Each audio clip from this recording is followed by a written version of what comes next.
sa kasulatan ang moabot sa imong huna-huna gikan sa uluhan nga sama niini. Mateo 13, 45 o 46.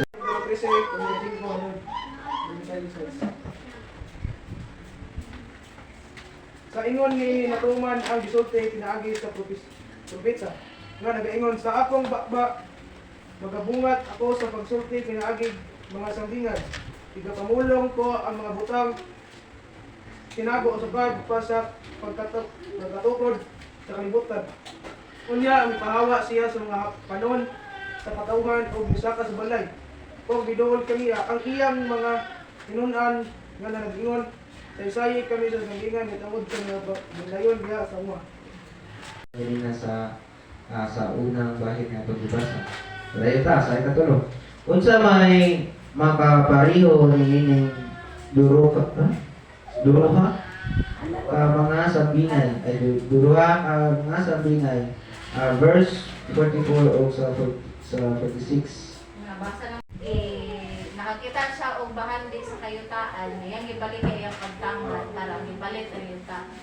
Sambingay ito siya nga gingharian sa langit. So ako ang Parang ano nga. So, sunod na po tayo sa 4. Masabtan ba nato ang giambitan na tema sa kalipay dinhi niining duha ka mga sabinay? Kung mao, palandunga ang matahong alawiton, kalipay nga dili ikasaysay ug puno sa himaya.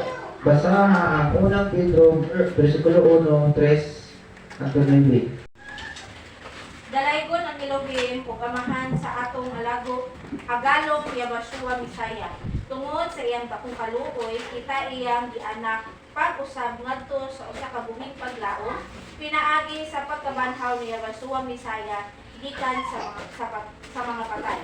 Ug ngadto sa usa ka panulundon nga dili madunot, dili mabulig, dili malawos, ginatipigan dito sa langit alang kaninyo nga mga ginabantayan sa gahom ni Yaba, pinaagi sa pagtuo alang sa kaluwasan nga andam na karon iga padayag unya sa kaulihang panahon.